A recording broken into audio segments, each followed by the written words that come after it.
Hello guys, welcome back to our channel. तो आज के इस वीडियो में हम देखने जाने वाले हैं पैकेजिंग ऑफ दी फार्मास्यूटिकल्स, जो कि एम फार्म क्यूएटी का सब्जेक्ट है। तो इसके रिलेटेड हम देखने वाले हैं pharmaceutical dosage form and their packaging requirements, also pharmaceutical packaging materials, medical devices packaging, enteral packaging, aseptic packaging system, container closure system, issue facing when modern drug packaging, selection and evaluation of the pharmaceutical packaging material। ये पूरा topic हम इस cover करने वाले हैं, तो आप last तक ज़रूर देखना और कुछ क्वेश्चन होंगे तो कमेंट बॉक्स में बताना। तो वीडियो का हम स्टार्ट कर देते हैं। तो अब हम इंट्रोडक्शन पार्ट से स्टार्टिंग करते हैं। फर्स्टली पैकेजिंग है क्या? पैकेजिंग है साइंस, आर्ट एंड टेक्नोलॉजी से बनाया हुआ है, जो कि प्रोडक्ट को डिस्ट्रीब्यूशन, स्टोरेज और सेल और उसका यूज़ करते टाइम प्रोटेक्ट करता है। आप सभी को पता है कि कोई भी प्रोडक्ट आता है कि उसको पैकेजिंग पहले आता है, क्योंकि पैकेजिंग क्यों करते हैं कि ड्रग की सेफ्टी होनी चाहिए, प्रोडक्ट डैमेज नहीं होना चाहिए। इस वजह से स्टोरेज, सेल, डिस्ट्रीब्यूट करते टाइम पैकेजिंग का खास तौर पे ध्यान रखा जाता है। नेक्स्ट है packaging also refers to the process of design, evolution and production of the packages. तो पैकेजिंग में बहुत सारे प्रोसेस आते हैं, जैसे कि डिज़ाइनिंग आती है, इवोल्यूशन आता है एंड प्रोडक्शन आता है। ये सब प्रोसेस पैकेजिंग में आते हैं। तो नेक्स्ट है फार्मास्यूटिकल पैकेजिंग की। अब हम डेफिनेशन देख लेते हैं। तो it can be define as economical, means it provide presentation. हम जब पैकेजिंग देखते हैं तो अट्रैक्टिवनेस ज़्यादा होना चाहिए, उसको प्रेजेंट करने का तरीका भी पता होना चाहिए, और also protection, identification, information, convenience, compliances, integrity, और सबसे इम्पॉर्टेंट है स्टेबिलिटी ऑफ द प्रोडक्ट। किसी भी चीज़ की हम पैकेजिंग करते हैं तो क्यों करते हैं कि उसका जो प्रोडक्ट है उसकी स्टेबिलिटी मेंटेन रहे, वो डैमेज बिल्कुल भी नहीं होना चाहिए। इस सारी चीज़ों से पैकेजिंग का पता चलता है। तो पैकेजिंग में इम्पॉर्टेंट क्या है? ड्रग का प्रोटेक्ट होना, ओके, ड्रग इजीली आइडेंटिफाई होना। पैकेजिंग में लेबल भी लिखे होते हैं। आपने कौन सी भी दवाई देखी होंगी तो उस पर टाइटल लिखा होता है। तो पैकेजिंग में आइडेंटिफिकेशन इजीली हो जाता है, उसकी इंफॉर्मेशन भी उसमें लिखी होती है। ऑल्सो मेन इम्पॉर्टेंट है स्टेबिलिटी ऑफ द प्रोडक्ट्स। तो अब हम नेक्स्ट टॉपिक देखते हैं, जैसे कि फंक्शन ऑफ द पैकेजिंग। तो मेन फंक्शन कौन से है? First one is the product identification, second है प्रोडक्ट प्रोटेक्शन, थर्ड है facilitating the use of the product, और फोर्थ है प्रोडक्ट प्रमोशन। तो ये चार मेन फंक्शन है, तो इसका हम डीपली देखते हैं। Product identification, packaging is greatly helps to the identification of product. आप एक प्रोडक्ट, कौन सा भी आप एक मेडिसिन ले लो, उसके जो बॉक्स रहता है उसमें सब इंफॉर्मेशन बॉक्स पे लिखी होती है, अच्छे से लेबल किया होता है। इस वजह से हमको आइडेंटिफाई होता है कि हाँ, this tablet is this, okay. तो प्रोडक्ट का आइडेंटिफिकेशन करने के लिए पैकेजिंग बहुत इम्पॉर्टेंट है। सेकेंड है product protection. Packaging protect the content of the product from spoilage, breakage and leakage. हम पैकेजिंग ही नहीं करेंगे तो प्रोडक्ट डैमेज हो सकता है, स्पॉइल हो सकता है। लिक्विड होगा तो बॉटल में ही करते हैं, टैबलेट होगा तो बहुत सारे ब्लिस्टर टाइप पैकेजिंग आती है, डिफरेंट काइंड्स ऑफ पैकेजिंग आते हैं। तो पैकेजिंग अलग अलग टाइप की होती है, तो उस तरीके से प्रोडक्ट का प्रोटेक्शन पैकेजिंग करते हैं। क्या क्या करती है? स्पॉइलेज होने से बचाती है, ब्रेकडाउन होने से बचाती है, और जो बॉटल, सिरप वगैरह होते हैं वो लीकेज होने से बचाते हैं। तो प्रोडक्ट का प्रोटेक्शन करना एक इम्पॉर्टेंट फंक्शन है पैकेजिंग में। Third one is the facilitating the use of the product. तो packaging should be convenience to open, handle and use for the consumers.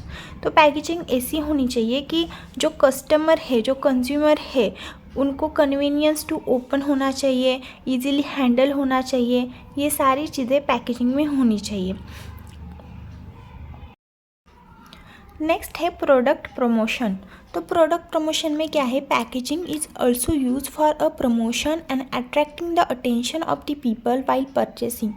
हम किसी भी स्टोर में गए तो पहले हम उसका पैकेजिंग देखते हैं। पैकेजिंग जितना अच्छा होता है वो उतना अट्रैक्टिव लगता है पीपल को। तो ख़ास तौर पे प्रोडक्ट का प्रमोशन करने के लिए वो अच्छा पैकेजिंग बनाते हैं और पीपल वो अट्रैक्ट हो जाते हैं, उनका अटेंशन, पूरा अटेंशन उस पर्टिकुलर चीज़ पे ही जाता है क्योंकि वो अच्छा दिख रहा होता है। हमको पता नहीं है ये कैसा है, इसका यूज़ करने के बाद क्या होगा, पर पहले तो हम स्टार्टिंग में पैकेजिंग ही देखते हैं, बाद में अटेंशन चला जाता है और वो पीपल वो परचेस कर लेता है प्रोडक्ट। तो प्रोडक्ट परचेस करने के लिए भी मेन फंक्शन पैकेजिंग में आता है प्रोडक्ट प्रमोशन। अब नेक्स्ट टॉपिक है टाइप्स ऑफ द पैकेजिंग। तो पैकेजिंग में 3 टाइप्स आते हैं, जैसे कि प्राइमरी पैकेजिंग, सेकेंडरी पैकेजिंग और टर्शरी पैकेजिंग। ओके, तो प्राइमरी पैकेजिंग में क्या आता है?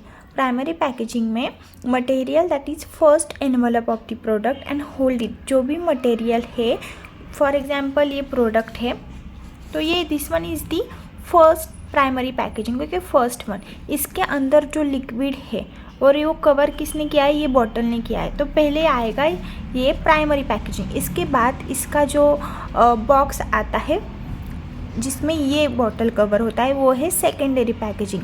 और टर्शरी पैकेजिंग मतलब वो ट्रांसपोर्ट करने के लिए बहुत सारे बड़े बड़े बॉक्सेस आते हैं, उसमें ये बॉक्स एक रखा होता है जो कि शिफ्टिंग के लिए किए जाते हैं, वो बड़े बॉक्सेस, वो होता है टर्शरी। तो प्राइमरी पैकेजिंग तो ये फर्स्ट एनवलप है, इसके अंदर ही लिक्विड है। ये मैं एग्जाम्पल के तौर पे दिखा रही हूँ। ऐसे में टैबलेट्स भी आती है, बहुत सारे सिरप आते हैं। तो ये first one is the primary packaging. तो एग्जाम्पल हम देखते हैं एरोजल स्प्रे कैन। ओके, तो ये आप एरोजल कंसिडर कर सकते हो, ये प्राइमरी पैकेजिंग में आएगा। ब्लिस्टर पैकेज, जो कि हमारे टैबलेट्स वगैरह होते हैं, वो एक ब्लिस्टर पैकेजिंग में आते हैं। और बोटल्स, सिरप की जो बोतल है वो है। तो आप प्राइमरी पैकेजिंग समझ गए होंगे, होप सो।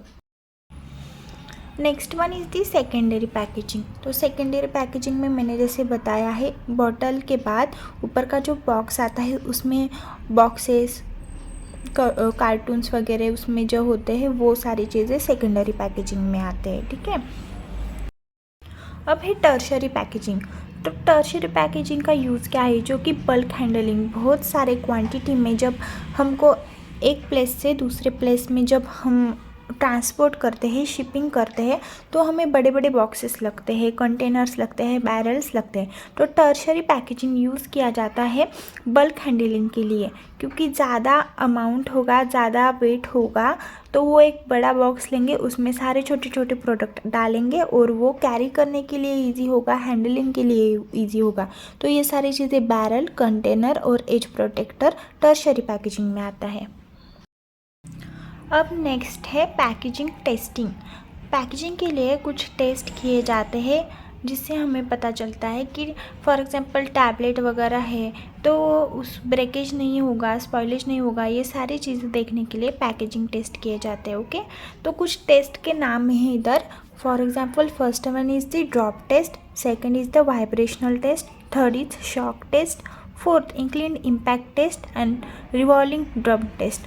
तो ये सारी टेस्ट है, इसका बाद में हम इन डिटेल देखेंगे, पर एग्ज़ाम के लिए इतना इन डिटेल लिखने की ज़रूरत नहीं है। पैकेजिंग टेस्टिंग में खाली आप mention this test names only. Next topic है types of the packaging material used for a pharmaceutical packaging. तो कौन से मटेरियल्स यूज़ किए जाते हैं पैकेजिंग के लिए? तो ये एक बड़ा लेंथी क्वेश्चन आ सकता है एग्ज़ाम के लिए। For example glass, plastics, rubbers, paper, cardboards and metal. तो ये सारी चीज़ें types of the packaging material for pharmaceutical packaging में आती है। तो ज़्यादा करके ग्लास यूज़ किया जाता है, प्लास्टिक यूज़ किया जाता है। तो कौन से ग्लास यूज़ किए जाते हैं? फॉर एग्जांपल नॉन पेरेंटल आता है, बोरोसिलिकेट ग्लास आता है। तो ये सब हम इन डिटेल देखने वाले हैं। तो firstly types of the packaging material used for a pharmaceutical packaging में आता है ग्लास। तो glass has been widely use for a drug packaging material. तो ग्लास यूज़ क्यों करते हैं, इसके एडवांटेजेस हम देख लेते हैं। They are transparent, glass transparent होता है, उसमें गुड प्रोटेक्शन पावर होता है ऑल्सो उस पर जो लेबलिंग होता है they can be easily labelled, economical होता है and different kinds of variety of sizes glass में मिलते हैं। तो ये सारे उसके एडवांटेजेस हुए ग्लास के, जो कि हम मोस्टली पैकेजिंग करते समय यूज़ करते हैं। तो disadvantages, glass is fragile so easily broken, glass बहुत ऐसे फूट सकता है, इजीली ब्रोक हो सकता है, वो डेलिकेटेड होता है ज़्यादा, तो it glass is the fragile, okay, and it can be easily broken. Next one is the release alkali to aqueous preparation, तो वो अल्कलाई रिलीज़ करता है जब वो एक्वियस प्रिपरेशन करते टाइम। तो डिसएडवांटेज ये दो है, पर ग्लास मोस्टली यूज़ किया जाता है, तो डिसएडवांटेज इसके दो ही है ये। तो अब हम देखते हैं कंपोजिशन ऑफ ग्लासेस। तो ग्लास का किससे बनाया जाता है? ग्लास बनाया जाता है sand, soda ash, limestone and cullet and aluminium, boron, potassium, magnesium, zinc and barium. तो सैंड को क्या कहते हैं? सिलिकॉन डाइऑक्साइड, इससे ग्लास बनाया जाता है। Soda ash it means sodium carbonate, limestone calcium carbonate, और ब्रोकन जो ग्लास, टूटा हुआ ग्लास होता है, जो उसके टुकड़े जो पार्टिकल्स होते हैं उससे भी बनाया जाता है। Aluminium, boron, potassium, magnesium, zinc, barium, ये सारे कंपोनेंट से ग्लास की मैन्युफैक्चरिंग की जाती है। तो ग्लास आपको सभी पता है, अंबर कलर बॉटल का ग्लास आता है, yellow colour, blue colour, green colour, ये सारे जो ग्लास है वो डोसेज फॉर्म में यूज़ किए जाते हैं, लिक्विड डोसेज फॉर्म में। तो अंबर कलर का क्या है? Light yellowish to deep reddish brown colour, और कार्बन एंड सल्फर और आयरन एंड मैग्नीज डाइऑक्साइड, ये सारी चीज़ों से अंबर कलर का ग्लास बनाया जाता है। येलो कैडमियम एंड सल्फर के कुछ कंपाउंड्स होते हैं, उससे येलो कलर का ग्लास प्रिपेयर किया जाता है। ब्लू में various shades of the blue आते हैं, जैसे कि cobalt oxide and occasionally copper cupric oxide, इससे ब्लू कलर का ग्लास बनाया जाता है। और green is the iron oxide and manganese dioxide and chromium dioxide. तो आपको इतना पता होना चाहिए कंपोजिशन में, सैंड और सोडा ऐश, बेसिक चीज़ें लिख लेना, लाइमस्टोन एंड ब्रोकन ग्लासेस, ये सारे से कंपोजिशन से ग्लास बनता है। कौन से ग्लासेस आते हैं? अंबर, येलो, ब्लू और ग्रीन। तो इजीली आपको ये याद हो जाएगा। नेक्स्ट है मैन्युफैक्चरिंग ऑफ ग्लास। तो मोस्टली 4 बेसिक प्रोसेस होते हैं ग्लास के प्रोडक्शन के लिए, मैन्युफैक्चरिंग के लिए। तो blowing, drawing, pressing and casting. These four basic processes are included in a manufacturing of glasses. The first one is the blowing. Blowing is a used compress air for the molten glass in cavity to metal hold. तो जो glass जब बनता है तो first step होता है blowing. तो जो कॉम्प्रेस एयर इसमें यूज़ किया जाता है मोल्टन ग्लास के लिए। तो ग्लास पूरा पहले लिक्विड टाइप में होता है, वो एक कैविटी फॉर्म में, for example this one is the cavity, तो ये पूरा लिक्विड इसमें जाएगा, बाद में उसका शेप वो ले लेगा, ठीक है, मेटल मोल्ड में। ये मेटल से बनाया होता है, बाद में इसमें लिक्विड जाता है। Drawing, molten glasses is pull through a dies और rollers and cavity shape and soft glasses. तो बाद में ड्राइंग किया जाता है।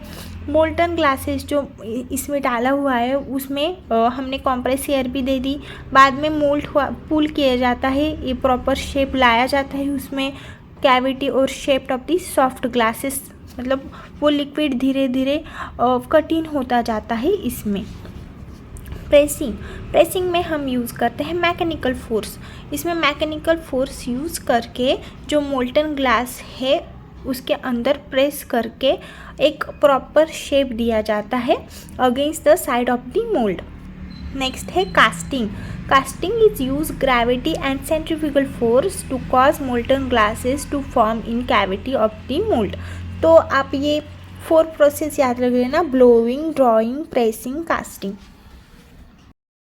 मोस्ट इम्पॉर्टेंट आप सभी ने जीपैट में भी किया होगा, टाइप्स ऑफ द ग्लासेस। तो first one is the highly resistant borosilicate glass.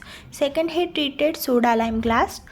Third है soda lime glass and fourth one is the soda glass which one is the non parental uses. Okay, आप सभी को पता है highly resistant borosilicate glass ये ज़्यादा use किया जाता है जब आपको हाईली रेजिस्टेंस ग्लास प्रोवाइड चाहिए, उसका मेल्टिंग पॉइंट भी ज़्यादा होता है और वो मोस्ट इम्पॉर्टेंट केमिकली इनर्ट होता है, आप सभी को पता है।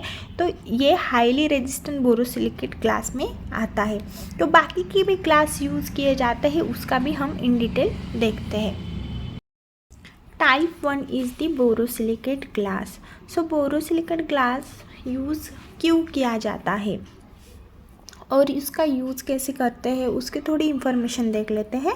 It is alkalinity is remove by using boric oxide and neutralise the oxide of potassium and sodium. ये अल्कलिनिटी जो रिमूव करने के लिए इसमें बोरिक ऑक्साइड होता है, वो न्यूट्रलाइज कर देता है पोटेशियम एंड सोडियम ऑक्साइड को। Okay, it is highly resistance glass. It is highly melting point as compared to with standard high temperature. Okay, क्या है, हाईली रेजिस्टेंट ग्लास है, हाईली मेल्टिंग पॉइंट है एंड इट इज़ अल्कलिनिटी जो है वो remove करता है using boric oxide and neutralise कर देता है ऑक्साइड, पोटेशियम एंड सोडियम को। It is more chemically inert glass than the soda lime glass. As compared to the soda lime glass, borosilicate glass, it is a more chemically inert. Okay, so it can resist the strong acid, alkalis and all types of the solvent, which can reduce the leaching action. आपको leaching action comment box में बताना है, leaching action होता क्या है comment box में बताना है आपको, ठीक है। यूजेस हम देख लेते हैं। मोस्टली यूजेस किया जाता है लैबोरेटरी ग्लास एपरेटस में बोरोसिलिकेट ग्लास यूज़ किए जाते हैं। For injection and water for injection में भी यूज़ किया जाता है। आप सभी को पता है प्रैक्टिकल करते टाइम हम जो ग्लास एपरेटस यूज़ किए जाते हैं वो बोरोसिलिकेट ग्लास यूज़ किए जाते हैं। अब क्यों किए जाते हैं, क्योंकि जो नॉर्मल ग्लास होते हैं कांच के, उसमें है ना अल्कलिनिटी आ जाती है एक्वियस प्रिपरेशन में, पर बोरोसिलिकेट ग्लास में क्या होता है, बोरिक ऑक्साइड होता है जो कि जो अल्कलिनिटी है वो रिमूव कर देता है और न्यूट्रलाइज कर देता है ऑक्साइड ऑफ पोटेशियम और सोडियम से। ओके, वो मेल्टिंग पॉइंट भी उसका हाई रहता है और ये केमिकली इनर्ट रहता है, कौन सी भी केमिकल रिएक्शन इसमें नहीं होती। इस वजह से हम बोरोसिलिकेट ग्लास का यूज़ ज़्यादा करके injection, water for injection and laboratory glass apparatus में करते हैं। नेक्स्ट ग्लास है type 2 treated soda lime glass. तो type 2 containers are made commercially soda lime glass that has been dealkalized और treated to remove surface alkali. तो जो surface की जो अल्कली प्रॉपर्टी है वो रिमूव करने के लिए हमको treated soda lime glass use करते हैं। डीअल्कलाइजेशन प्रोसेस को ही हम बोलते हैं सल्फर ट्रीटमेंट। तो टाइप 2 और सल्फर ट्रीटमेंट याद रख लेना। Sulphur treatment is neutralise the alkaline oxides on the surface. जो हमारे ग्लास के जो सरफेस पे जो अल्कलाइन ऑक्साइड रहता है वो न्यूट्रलाइज मेंटेन करने के लिए सल्फर ट्रीटमेंट किया जाता है। Okay, and this glass is more chemically resistance. इसका यूज़ क्या किया जाता है, यूज़ किया जाता है जब अल्कलाई सेंसिटिव प्रोडक्ट होते हैं उसमें, इन्फ्यूजन फ्लूइड्स में, ब्लड एंड प्लाज्मा में एंड लार्ज वॉल्यूम कंटेनर में। ये सारे uses treated soda lime glass में किए जाते हैं। ग्लास के बाद आफ्टर दैट जो मोस्टली यूज़ किए जाने वाले पैकेजिंग का प्रोडक्ट है plastic. Yes, plastic is may be defined as any groups of the substance and natural and synthetic origins. Okay, consisting chiefly it is highly polymer of the highly molecular wait. याद रख लेना, it can be moulded into shape form by the heat and pressure. जो plastic है वो easily हम किसी भी shape में बना सकते हैं by the using of the heat and pressure, and ये हाईली मॉलिकुलर वेट रहता है प्लास्टिक का। तो इसके एडवांटेजेस क्या है, less weight as compare to glass and it is flexible. Most important use and advantage of the plastic कि as compare to the glass plastic का जो वेट है कम रहता है, तो वो बल्कि नहीं हो जाता है प्रोडक्ट, और फ्लेक्सिबल भी रहता है। प्लास्टिक हम हीट और प्रेशर का यूज़ करके कौन से भी शेप में कन्वर्ट कर सकते हैं, ग्लास का वैसा नहीं है। Variety of sizes and shapes हमें मिल जाते हैं, different kinds of variety plastic में हम different kind of the shapes भी और साइज भी बना सकते हैं। Essentially chemically inert, strong, rigid, safety use, high quality, various design. हम प्लास्टिक में बहुत सारी डिज़ाइन के प्रोडक्ट लॉन्च कर सकते हैं। केमिकली इनर्ट भी है, वो स्ट्रॉन्ग रहता है, सेफ रहता है प्रोडक्ट के लिए, और plastic high quality of the product रहता है। ओके, एक्सट्रीमली रेजिस्टेंस रहता है और एक्सट्रीमली रेजिस्टेंस रहता है, ब्रेकेज नहीं होता है ज़्यादा।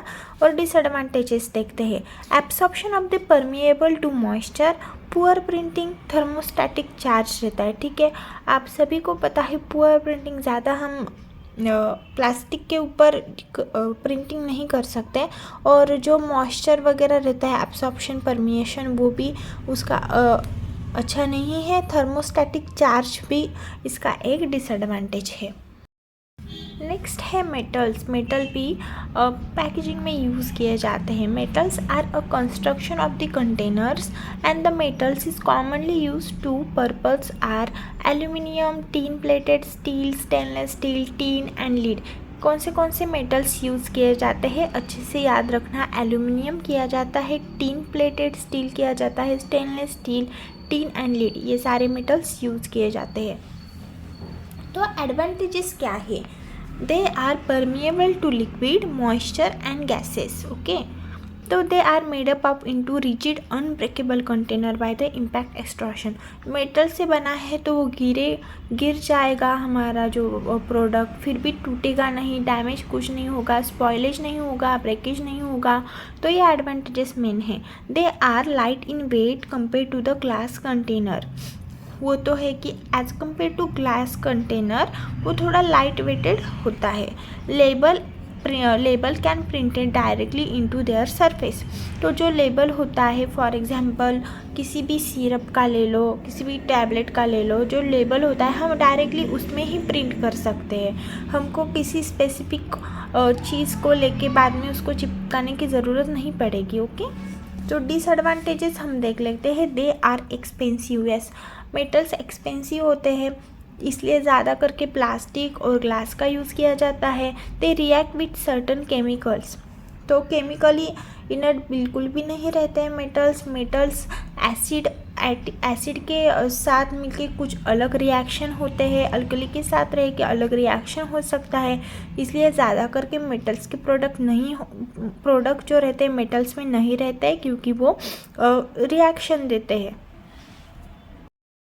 तो अब हमने कौन से मेटल्स यूज़ होते हैं वो देख लिया, पर कौन से मेटल्स किस प्रोडक्ट के लिए यूज़ होते हैं वो अब हम देखते हैं। Tin is a container preferred food, pharmaceuticals and any product for which purity is consider. Okay, tin ये प्रेफर्ड किया जाता है मोस्टली फूड रिलेटेड प्रोडक्ट्स में। Okay, tin is mostly chemically inert and collapsible in metal tubes. Next है aluminium. Aluminium tubes is significant saving in a product shipping cost because they are light weighted and the attractive in nature. तो aluminium क्या होता है, mostly उसका use क्या किया जाता है, शिपिंग में किया जाता है, और वो लाइट वेटेड भी होता है और अट्रैक्टिव इन नेचर होता है। Lead is a lowest cost of the all tube metals. Okay, it is widely used for non-food products such as adhesive, inks, paints and lubricants. तो क्वेश्चन है कि non food product ऐसा क्यों लिखा है Leeds में, क्योंकि लीड पॉइजनिंग आपने सुना होगा, वो रिएक्शन होता है फूड के साथ। तो लीड जो है वो फूड प्रोडक्ट में यूज़ नहीं होता है, non food product such as adhesive, inks, paints, lubricants में यूज़ किया जाता है। Lead should be never used to alone anything taken internally because of the risk of the lead poison. As this is got it. Which internal linings lead tubes are used to products such as chloride toothpaste. Okay, जो कुछ product है जैसे chloride toothpaste, उसमें Leeds के packaging use किए जाते हैं। Next है रबर भी ज़्यादा यूज़ किया जाता है for the packaging of the pharmaceuticals product. Rubber is used mainly the construction of a closure, means vials, transfusion fluid bottles, dropping bottles and washers, many other type of the product. आपने देखा होगा dropper रहता है जो बच्चों के medicine जो बच्चे 1 ईयर से पहले होते हैं वो ड्रॉपर से मेडिसिन लेते हैं. तो ड्रॉपर का जो ऊपर अपर पार्ट रहता है इधर, तो इधर रहता है उसमें वो पूरा रबर का क्लोजर रहता है और इसे हम यूज़ करते हैं. तो रबर भी यूज़ किए जाते हैं जैसे कि ब्यूटाइल रबर. तो इसका एडवांटेजेस क्या है? Permeability to water vapour, water absorption is very low and relatively cheaper as compare to synthetic rubber. तो ये चीपर है सिंथेटिक रबर से and absorption of the water slow होता है. डिसएडवांटेजेस क्या है? It is a slow decomposition take place about the 130 degree Celsius and oil and solvent resistance is not very good.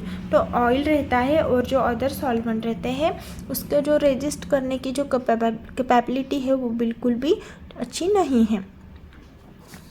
Next है nitrile rubber. तो nitrile rubber के advantages क्या है? Oil resistance to polar nitrile heat group and heat resistance है. Okay, तो ये main है heat resistance. और डिसएडवांटेज है absorption of the bactericidic and leaching of the extractiveness are considerable. तो ये सारे रबर है, जैसे कि आप 3 रबर देख लेना, butyl rubber, nitrile rubber and chloroprene rubber. Chloroprene rubber है वो ऑयल रेजिस्टेंस है और इसकी जो हीट स्टेबिलिटी है बहुत अच्छी है.